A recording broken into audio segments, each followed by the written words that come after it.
The first question I wanted to ask you, for those people out there who don't know you, what did you concretely win? What are the things you achieved as a coach and as a sportsman?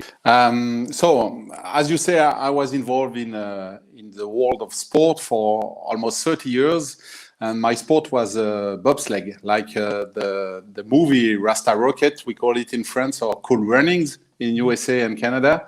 And then I was first an athlete for 10 years, and I did 2 times Olympic.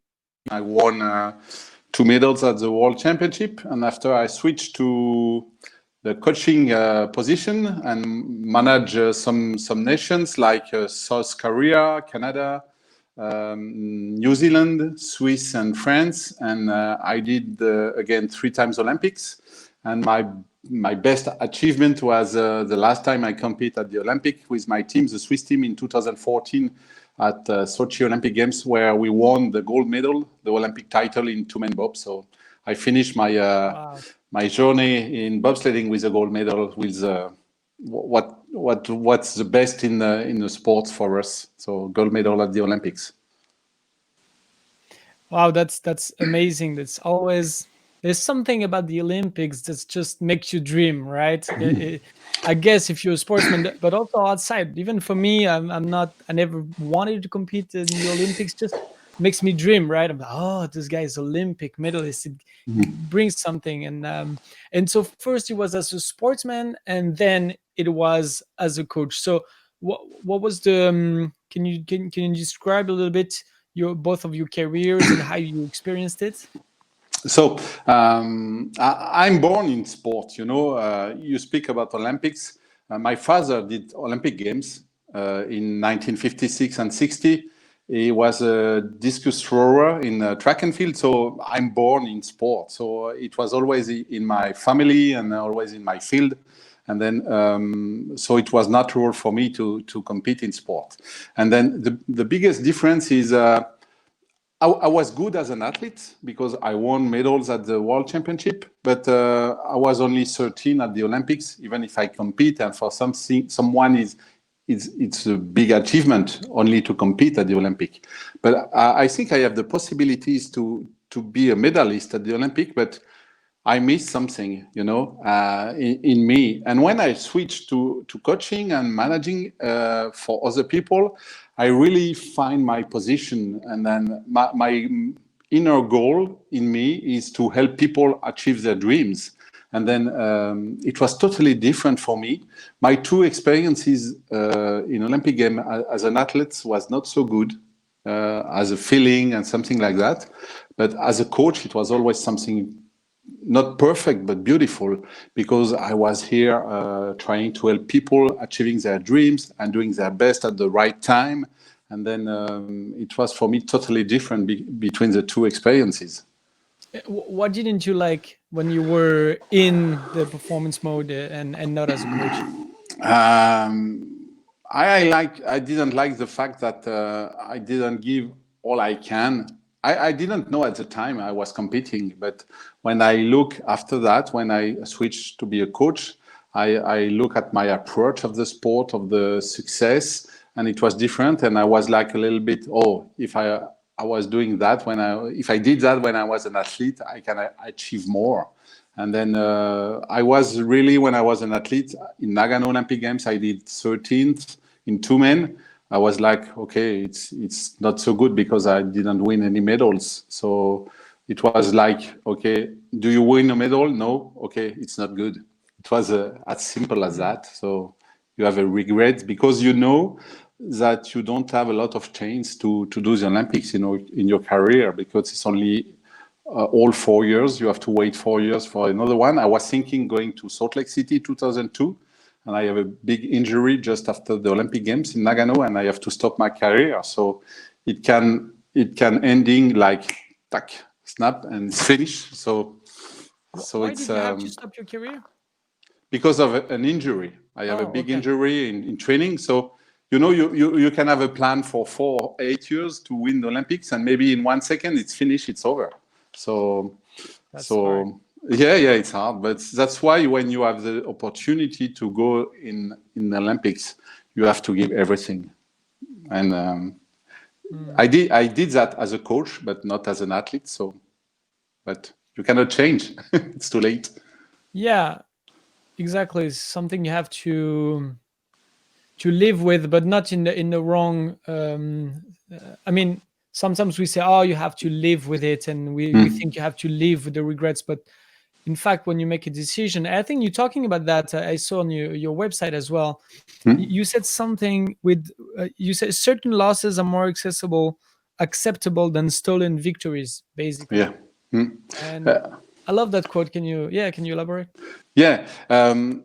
I prefer I prefer to lose than to have a victory that I doesn't have to add. You know, like I don't. I prefer to have no regrets and be fourth than to be second with regret. You know, and then I don't have any regrets about my career because it also helped me build what I am today. And maybe if I have a different career, I was not as good as a coach. And then what I try to teach to my athletes and now to my to the people I work with is you have to give everything you have. And then even if you're fourth, fifth, sixth, tenth, if you give everything you had at this time, you don't have to add any regrets, and you can be proud of what you did and what you made. And then it's not easy because sometimes you invest a lot of time, of money to win, and maybe you only force involved maybe for 100. It's nothing. But if you give everything, it's the same if you're a salesman. If you have if you have to sell 1,000 products a month, if you give everything and you have only 900, you don't have to have any regrets. If you sell 1,100 and you remember and you say, oh, I was lazy, I was that and that, and if you really look at what you did and you say, maybe I can sell 2,000, then you can have regret. And then that's a little bit with the quote you said. It's a little bit what I want to say. Don't have any regrets. It's not only a focus of the results, but of the mindset you put to have this result also. There's something I recently I was looking at a lot of videos about basketball players because I was watching The Last Dance. You Oh know yeah, the me too. documentary. Oh You yeah, did? me Okay. too. And so I was asking myself as an entrepreneur, and everyone watching this podcast can ask himself the question, whatever the field he's in, as a sportsman, as an entrepreneur. I was asking myself, where can I go? Because there is this, when you're talking about regrets, there is on the D-Day, right? On Yeah. the day you want to give everything you can. Okay, that's one thing, but it's also about the preparation.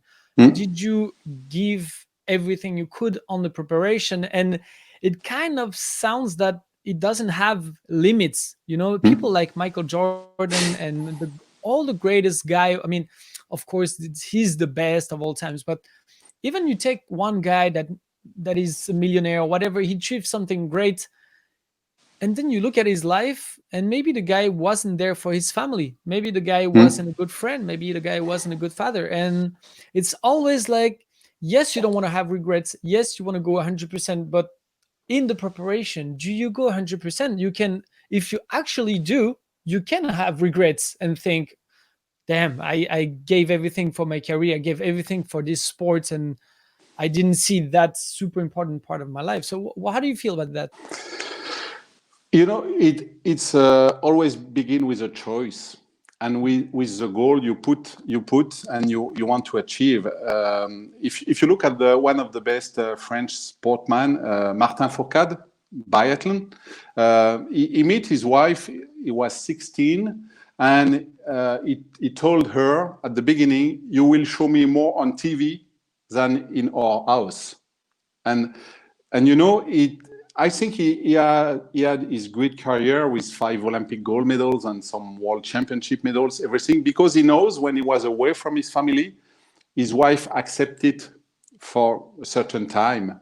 And he was not like, oh, I'm in Russia, I'm in USA, in Canada, and my wife is alone at home with my kids, and then it's not so good. So it's why you have to communicate with your friends, your family, and all the people that are involved in your goals, and in one way or another. And then after that, maybe you have to put your core value in it. What do you want to lose to go to your goal? So you can lose maybe a time with your family. You can accept to lose money. Some of them accept to lose integrity, and they are going to doping. They are going to they are cheating on the competition, and it's all an aspect of what are your value and what do you want to sacrifice to achieve your goal. It's a little bit also a time from you accept to sacrifice your health to perform at the Olympics, because when you look at Olympic champion, they are training 5, 6, 7, 8, 10 hours a day, and it's not good for your body if you look at it. But you accept to lose maybe your knee for your retreat, for when you hold your back or something like that, to have a gold medal. So it's a choice you have to make at the beginning, and you have to involve all the people that are with you, and then to clearly explain, okay, if I want to achieve my goal, I will have to do this. Do you accept? You want to help me or not? And then it can help you to have success, to succeed in your life, and then achieve it. Yeah, it's a tough choice. And maybe also tough choices, because along the way you reevaluate yourself, you reinvent yourself, you make more choices, new choices. It's kind of a tough one. I think right now I'm trying to make those kind of choices and thinking, okay, do I go full in? And then I'm thinking, no, I can't, because I go full in within those limits. So this is also something we all have to set, I think, and be okay with after that. But what did you prefer? Prefer, it's not comparable, but did you enjoy more your time as a coach or as a sportsman? When I look now, more as a coach, because I explained to you at the beginning, I realized when I begin to be a coach that what I love deep inside me was to help other people. I was maybe too kind to be an athlete. If an opponent wants to need a key to repair his bobsled, his engine, I will give it to him. And sometimes, no, you know what I mean. I was as good to be one in the top 10 and sometimes in the top 3 in the world, but not to be Olympic champion. And then I was a little bit like that. What was something against me as an athlete was one of my best strengths as a team leader, that I gave everything for my athletes, and they know this. And then they were like, okay, Eric, give everything. You're always here to support us if we win, if we lose. So we have to give everything. And then what was my weakness as an athlete was maybe my best strength as a coach. Yeah, it's not the first time I see that. Some of the some athletes that were good. I mean, you were great. Obviously, you were in the Olympics. It's not just like you were, I'm just competing for a regional competition. But what I'm saying is that some of the athletes were not the best, the top, the one every year, the first, but then they were amazing coach. And some people, some teachers were not even that great. They weren't like at what you achieved as a sportsman, as a performer, but they're amazing teachers. So it doesn't really, and the reverse is also true. I did a lot of judo, and when I was training, some of the teachers were amazing former champions and stuff, but they were lame at teaching. They were horrible because they're just, they didn't have a strategy, they didn't have a vision for their team. So yeah, it's totally different. But also, in what you say about giving everything you have, the question I have for you is, what do you think are the limits that people usually put to themselves? It depends of the people. We are all different as human beings. And then what are your limits? What do you want to sacrifice to do sports, to your company? You say to me and that you're here, you have a choice to do for your own company. So what are your limits? What do we want to sacrifice? So as I said before, some want to sacrifice their health, money, and family. And then if you look at interview for sportsmen, sometimes when they have the first baby with their family, as a woman or a man, it doesn't matter. Sometimes they say, it's changed my mind, it's changed my priorities. Now I have a family, I have a kid, and then I'm not the same as before. For some people, it's like I am a father and they are better than before. And for some others, especially when you have a sport with some risk in it, like bobsledding, I don't say there is no risk at swimming, but there is less risk to be injured when you swim than when you practice bobsledding. And sometimes when you're getting older, you have a family and you are driving your bobsled, you say, oh, I have some kids. And maybe it's unconscious, but maybe you are not driving the same and you're a little bit slower and you didn't win anything after you became a father or a mother. So it's complex. Yeah, it is. Yeah. It is. And it's true that for each people is different. So everyone has to do his own homework, about himself. And I think people don't do that enough. It's not that people aren't smart. It's not about being smart, or it's just, and some people have this self-awareness. It's just that they kind of forget that you have to do it regularly, right? When I do it all the time with me, and people, I don't know how people do it. It's like, they don't do it. How do they function without doing it regularly? So yeah. And about that, did your father inspired you in this way, or what are the things you want to do differently from your father, and what were the things that you try to imitate? I think my father was more an athlete as a coach. It was a little bit the reverse of me. I was more a coach as an athlete in me. And then it was totally different. In 1956, when he goes to Melbourne to do the Olympics, it was 56 hours by plane to go there. And he goes 6 weeks there, and then it was like a new world for him. No, it's crazy. You buy a ticket, and not tomorrow because of the time we are living, but you go to USA, to Japan, to New Zealand, to Australia. It's like normal now, but at this time it was totally different. And he was 19 years old when he goes to Melbourne in 1956. So he inspired me as an athlete, and I want that he'd be proud of me. And then he was not a coach as I was, he coached some national team, but not at my level. And then, but he gave me this love of sport and the love of giving everything all the time. And, and then invest all you have in your goal and in the thing you love. It can be sport, it can be a company, it can be living healthy, it can be something like that, what you want to do, what you love to do, but it gives me this spirit to give everything all the time. Nice. And what are the qualities that you think are the most important as a coach, or at least the qualities you had that makes you success for coaching the bobsled team?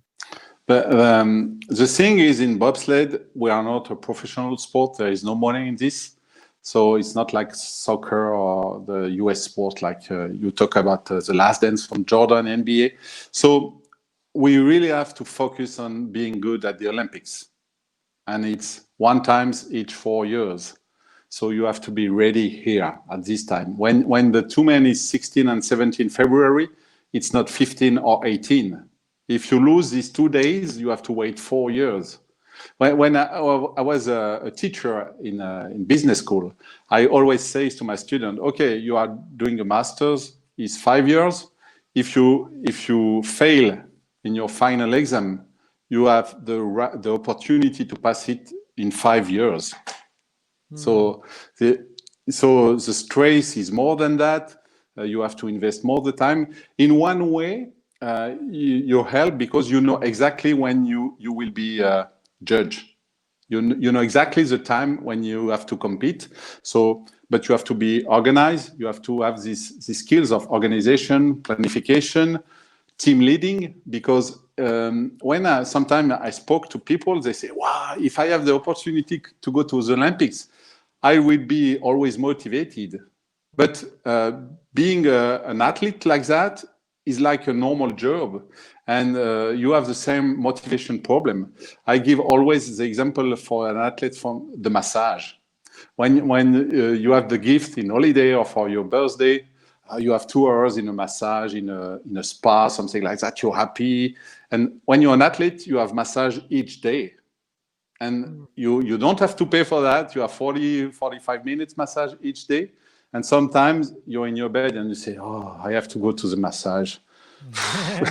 And because it's daily. So it's like an habit, and like all habits, when you eat at the restaurant each day, there is one day you only want to be in your sofa and eat ravioli or sandwich, you know. So you have to find the motivation, you have to be a leader, and then you have to be also goal oriented, because you have one big goal and you have to plan this, and then to do some planification. And then if I want to win the Olympics, the year before I have to be in the top 5, and the year before in top 8, and you have to planify everything to be ready at the D-Day. It's the biggest quality I developed when I was a coach in sport. And the way we met was through a speaker association, and so you give amazing speeches on stage about leadership. And what are the keys you give to translate what you've learned as a coach in the sports world to the world of companies? What are the few keys that you would talk about? One of the first key is communication. It's really strange, because we have a lot of tools to communicate. We experience it during the last month because we can communicate only online, and but it's like we don't communicate anymore. It's like it's normal. The sentence like, "You know what I mean," you have to forget it. And you have to be sure that you put a common language in your team. And it's like you, but see, if you come tomorrow to a bobsleigh team that I'm leading, I have to explain you something, like that we change runners in each run, because the runners are like the wheels for the Formula One, and then it depends on the ice temperature, it depends on the radius of the turn, and then we change it. But if you don't know, I have to explain you. I have to build a common language with you that you can be efficient for my team. And then, and the second thing, if you build a strong communication, you can accept all the differences in your team. Because I have some experiences in the world, you have different experiences. And what is good, if we communicate together in a good way, I can learn from your experiences, and I don't have to live it, to have the same skills as you. And that means behind it, that means you don't have to judge what all the other people are thinking, because we all have a different culture, education, beliefs. And then it's not like, "Oh, you don't believe that acupuncture is a good medicine, you're bad, go away," you know? And then it's like today you saw a lot of family, when they have little kids, they take a camping car, a boat, and they do around the world. And then these kids, they will live something different as the kids who are doing the normal school, like in France. But that don't mean they are better or better than the other one. But it's different. And then if they can share the knowledge, both of them will increase their skills, hard skills, soft skills, and you will go faster, and you will be better at the end. So you have to communicate, you have to accept difference, and you have to share your values. You have to build a strong value in your group you see now the big companies, they want to build a big value for the company. But the thing is, you don't have to forget your own value. And as a manager, I always try to input the value of my member in the core value, because maybe one of the team is value or is goal. Okay, it's going to the Olympics, winning a gold medal, but maybe he's thinking, okay, if I win a gold medal, I will win money for the sponsor from the federation, and I can buy a house or something like that. And maybe another one is, if I win a gold medal, I will go to the interview, I will go on TV, I will be on newspaper. And you know, you have to put everything, you have to understand that maybe what I am searching deep inside me in this goal is not the same as what you will search. We both are doing conferences on stage, and maybe why you are doing this is not the same as me. But maybe today it's not the same, and maybe tomorrow I will have the same goal as you on stage, doing some conferences and some keynote. So it's communication, accept differences, and walk around your values. It will be the 3 tips I will give to improve your team spirit. It often comes back to talking about values. I've heard it many times from top leaders and CEOs, and I always wonder, and I always ask, how concretely, how do you, because it's not a obvious thing.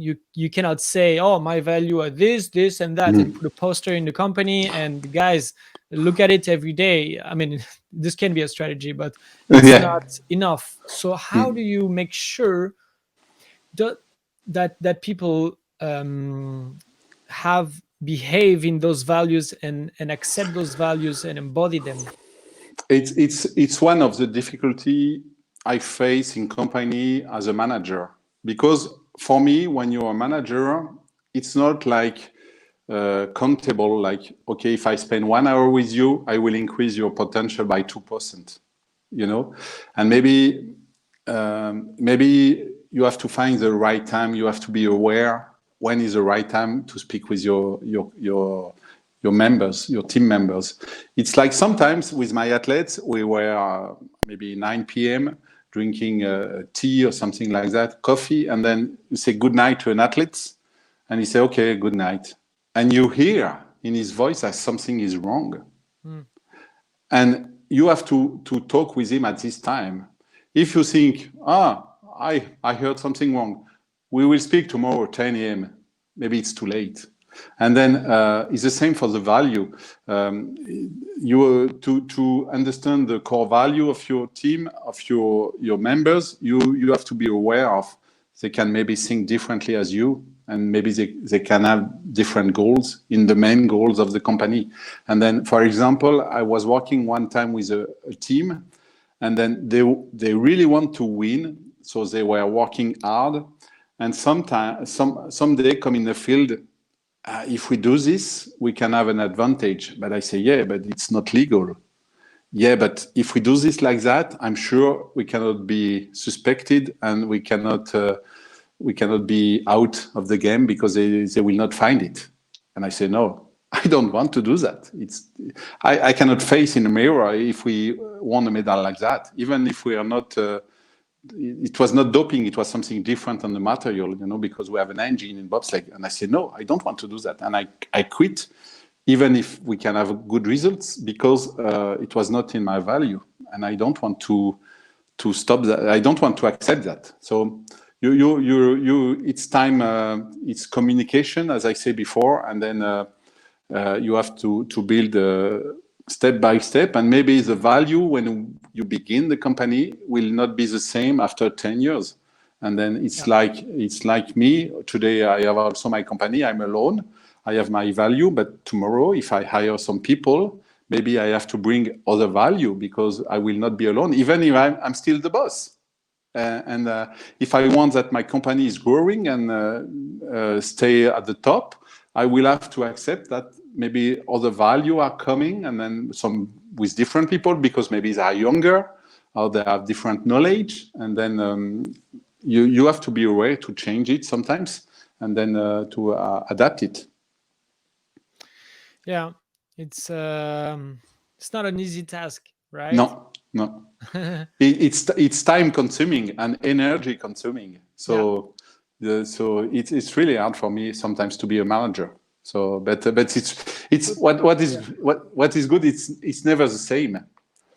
We spoke today, and with what happens between, if we do the same tomorrow, we will not be smarter or sillier tomorrow, but it can be totally different because of what we live from today until tomorrow, and then we'll have something different in our head, and we will react totally different together. So that's what makes me interesting in this position as a manager.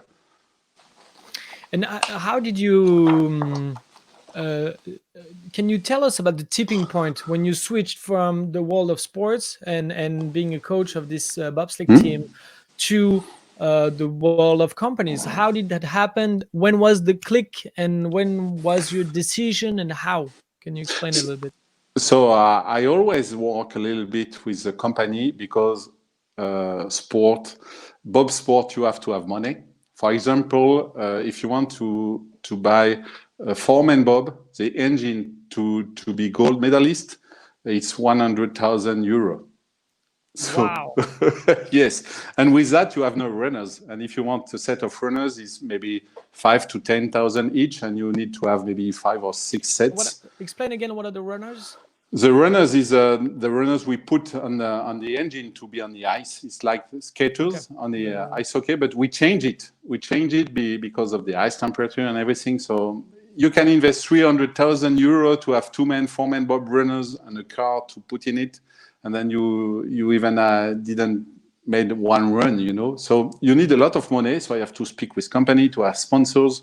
The federation give us money, but we have to have extra money for the sponsor. So I always have the contact with the company, and I was always interested to understand how they can succeed as a company, as a manager, as a CEO, something like that. And when I finish my career, I want to work in this field. Also because I finished in 2014 with my guys Olympic champion. It was like, okay, we did it. Even I'm not Olympic champion. I want to clarify. My athletes were Olympic champion. I was only the coach from the Olympic team who won gold medal. But I want to explore another field, and then I want to understand. Okay, you build Apple. How did you do that? You build Amazon. You build PayPal or Elon Musk with what he did today.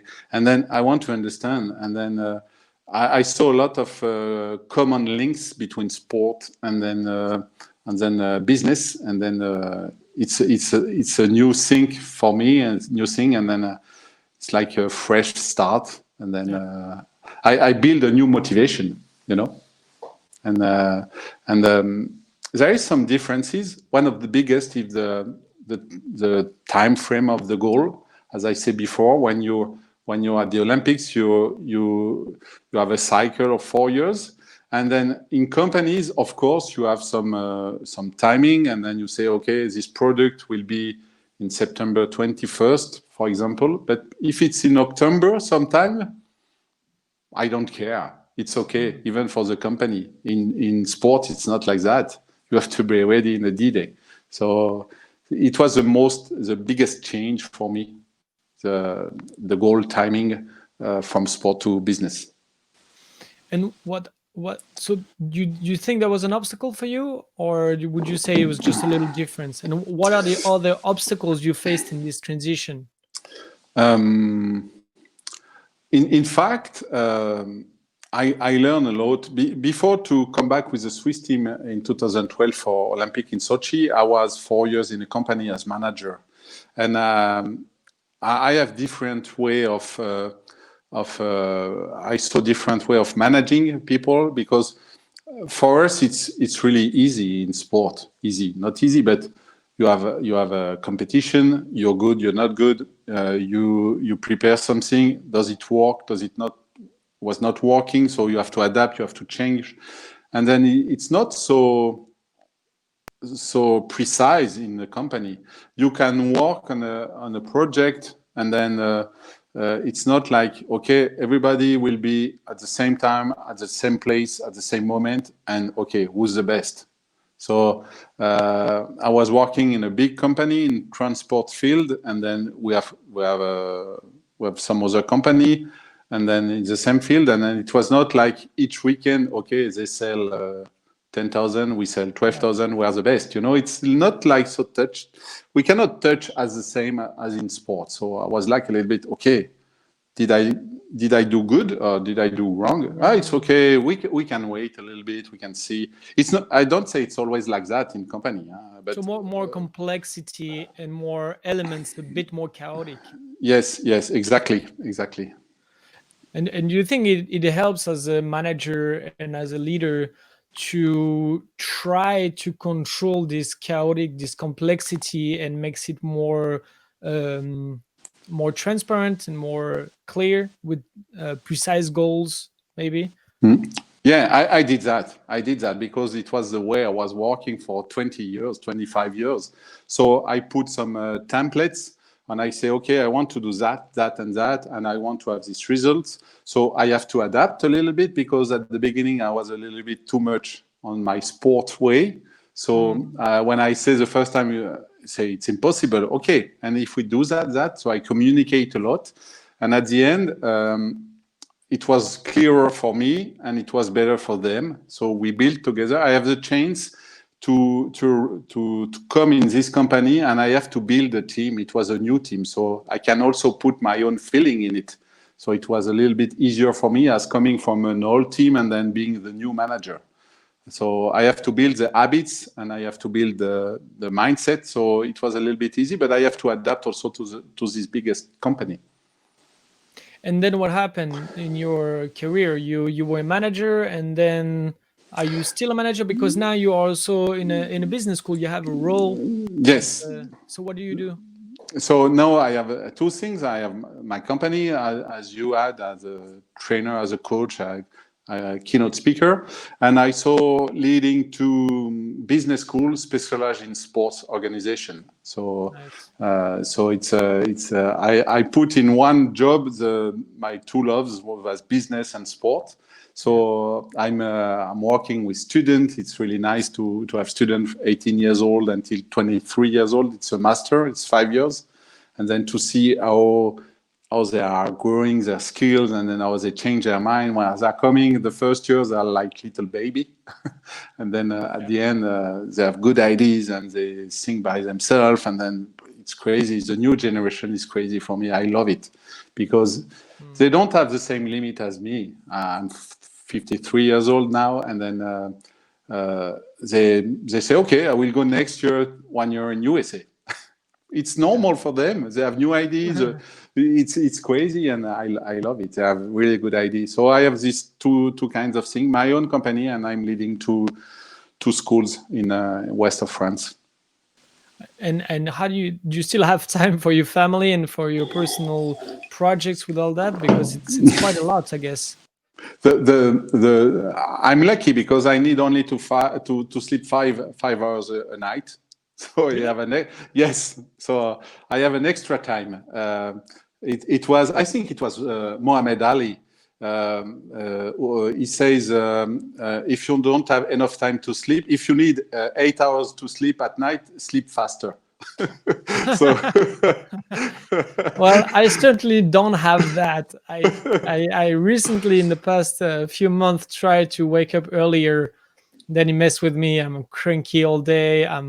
It doesn't work with me. I wish I was like you, but so you sleep 5 hours a night, and it's like regularly, just not just one day. no, yeah, it's regular. Or maybe once a week I sleep 7 hours, but I wake up I wake up like that all the week. I'm 5:30. I waking up, so I'm like that. Okay, let's go. And I love this moment because there is no telephone, no sun, and you're really productive until 9 a.m. I did an amazing job because there is no other input, and you can really be focused on what you have to do. So, and my kids are 18 and 16, so they begin to have they don't want anymore to spend a lot of time with their father. I hope they love me again. They still love me, but they want to have their friends, and so I enjoy the moment we are together and when we are together. So we spend a lot of fun time. So, and then I work a lot, but it's not like walking. It's a passion, and then I'm lucky to find a job that I love, and then so I work a lot, but I like it. Yeah. And was it always like that for you? First of all, did you always sleep 5 hours, or is that a new thing? Well, when I was an athlete, I slept a little bit more because physically my work was more intense, and I have to regenerate my body. But as soon as I switched to coach, it was 5-6 hours a night. So I'm lucky. I know I'm lucky. That's great. Yeah. Well, we all have luck in some sense, in some fields, right? So no, but that's great. And now you have this in your company. You have a program that's called Perform 90, right? Yeah, Perform 90. What is it? So when we planify an Olympic cycle, so we have 4 years. We planify each year a big goal, and then we cut it in 4 times 3 months, and we always working 3 months by 3 months, because 3 months is long enough to see improvement in one you planify, but it's not too long if you make a mistake and you don't lose your goals. So Perform 90 is a program. It's not like a program, okay, follow what I say and you will achieve your goal, because we are all different, and what works for me maybe will not work for you. And then, but it changed a little bit your mindset. It's all I use as in my career as a coach, as an athlete in a high sport level. And then it teach you how to create a vision, how to be motivated, how to be focused in the right moment, how to be good when you produce something, when you action. There is 3 phases: is preparation, production, and progress. So 3 P's, and then it helps you understand how it's working, and it's like be your own champion. It's not like follow me and be like me. It's I show you what's worked for me or works, but you have to think about it and to input in your own way, in your experience, in your own value, and then you can reproduce it. It's not like, okay, follow without thinking. It will work because it's not working. Maybe it will work if you're lucky, if you're like me. But if you're not, it will not work. So it's not like a magic trick, like, okay, I have the solution. Follow me, and then you will win. And then it's all. I want to say, it's help you reaching your goal, but in your own way. I always have in mind in 2018 in Pyeongchang, the last Olympic Games, in two-man bob, the German bob and the Canadian bob, they were tied for the gold medal. So they work years and years, 2 different way of working, one German way, and then in a bobsleigh, they are really strict. Like we are thinking in Germany is like, okay, we do this, and we will win. And the Canadian way is like more USA, everything is possible. And at the end, they all won together. So there is no one way to have success, and then you have to find your own way, and I will teach you and I will help you find your way to succeed. And maybe it will be a little bit different as mine, but why not? Yeah, it's always something that is tricky when you want to perform in anything, in business or as whatever that you do.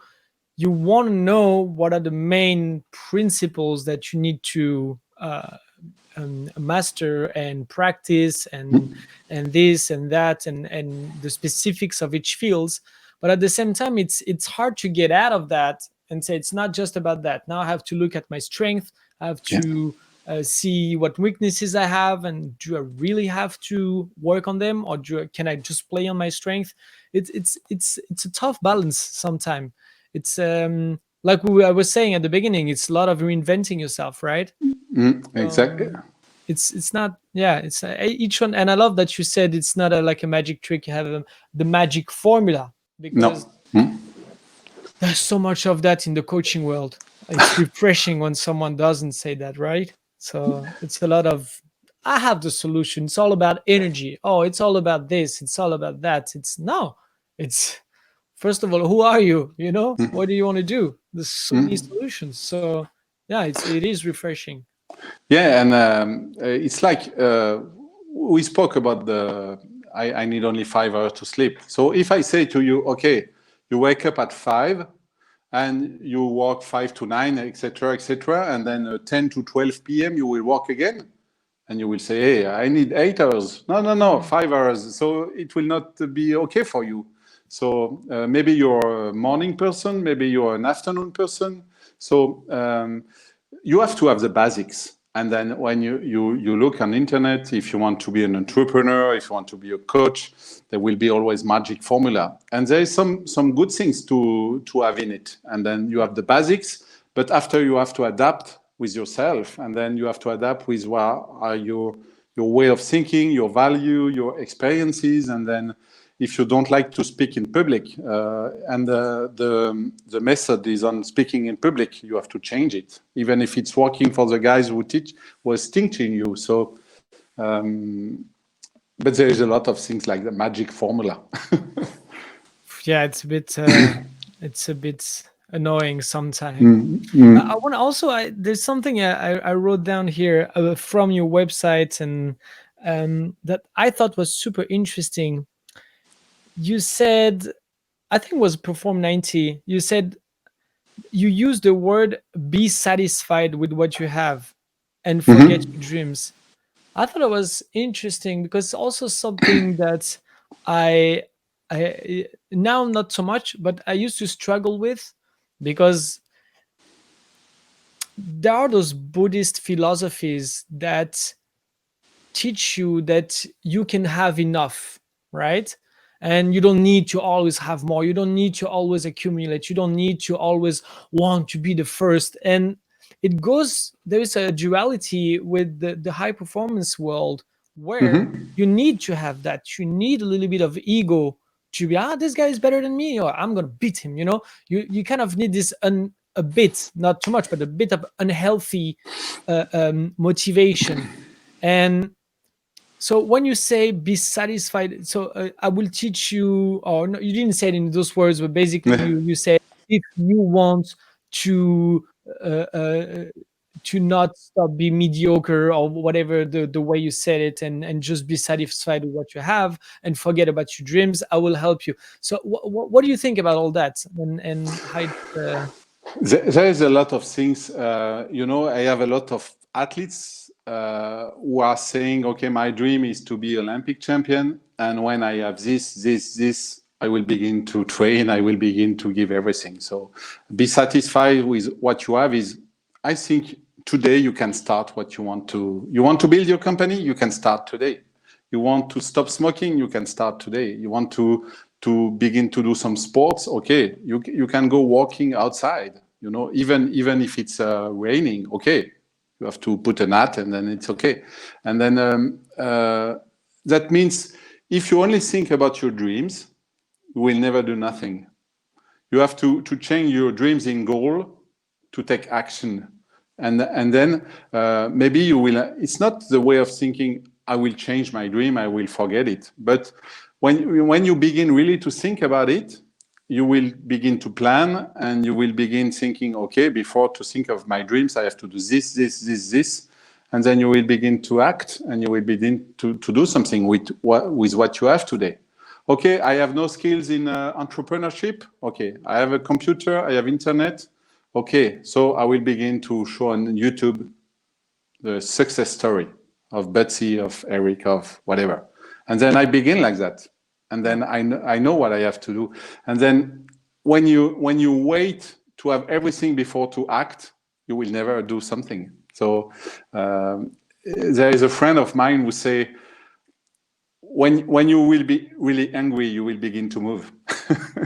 So Yeah, but that's where I have this. I won't say it's a problem I have. It's just there are two different philosophies here, and I'm more of yours, by the way, to what you said. Like, I like this level that is not too high, but just a little level of insatisfaction, yeah, yeah, yeah, not being satisfied. So I just like it because I want to raise to the challenge.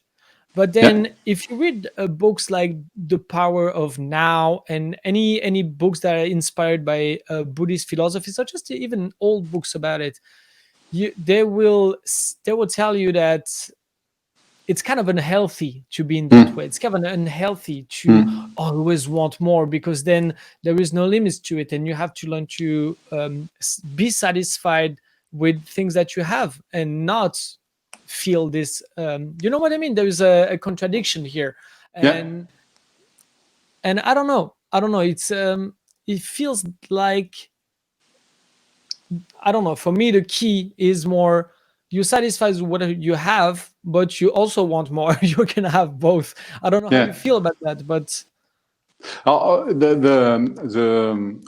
I write was more than be enough satisfied with what you have today to begin to start. You know, but it's mm, like you say, I'm not a Buddhist. I don't have anything against them, but I'm not a Buddhist because it was also my goal all my life to improve myself and to win something. So, and then today I want to improve my skill, my knowledge, to help my students reaching their goal. Always, if I do perform 90, it's also I want that this program is working with a lot of students yeah, to build a community about the way I'm thinking, and also to share knowledge with them, because also speaking with you, you have a different knowledge, and then you have maybe different ideas, and I want to have your ideas. That's how I feel myself. And then and it's clear that for me you have to have a goal to be motivated, and then but in the living the present moment, if you speak about that, it's not like, okay, I have enough to drink, I have enough to eat, and then it's okay. No, I'm not like that. But mm, the way I am doing, and I was learning in sport, is when you are acting, think about your action, not about the result, you know. And before to act, don't wait to have everything before to act. So it's a little yeah, bit yeah. more than that. So I don't know if in English I express in a good way my feelings and what I want to think, I but understood. okay, so it's okay. I No, I understood, and you're totally right. It's also a component that it's often talked about, that people. It's also an excuse that Mm, people want to have everything. Oh, a lot of times I've heard people working in companies and said, "Oh, one day I'll have this great idea," and this. No, you have a shitty idea and you build on it. It doesn't matter. yeah. So with what you have this phone, and you just do with your phone first, and then later you buy a new camera and so on, which is what I did basically also with being a Mm, magician. The first video I have wasn't even a video; it was just a couple of pictures of me, and I put them mm, in sort of a video. I show it to someone. It was like, yeah, I guess okay, we don't have a magician. You can start like that, and then I yeah. made a video out of it and so on. But it's the same. I've heard the same thing with Mm, information. A lot of time people want to have all the information, and it's the best excuse you can find not to do anything. So yeah. it's also tricky, right? So you say, well, yeah, but I need to know more. I need to have this whole, because I'm like that a little bit. I need to Yeah. have the Me too. overview, but Yeah. the overview is different than knowing the last details. And I think when Mm, you become that guy who wants to know every little detail before you act, then you become the guy that has excuses as well. mm. So it's kind of tricky, right? Yeah, it's the same with Perform 90. When I built it, I made some videos, I made some PowerPoint, some mind mapping, and then it was not it was not perfect. And then I spent a lot of time doing this, and I show to friends and say, oh, it's good enough. It's good enough. Yeah. So go and do another week, and then another thing, and maybe when I finish and then I have a lot of students, I have time to build in a new way and a better way, because I can buy a new camera, I can buy maybe a guy who is specialist in a movie, and then he can make something for me. But at this time, it's good enough, and then it's like done is better than perfect, you know. And then if you wait to be perfect because to do something, you will never do something. And then so if you have an idea, go for it and then do it. As you say, even if it's not only with photography, it's not a movie, but you did something, and then you can, or the second time you will do it, you can say the improvement, and you will say, hey, the first time it was that, and no, look, no, it's much better. And then the next time it will be better.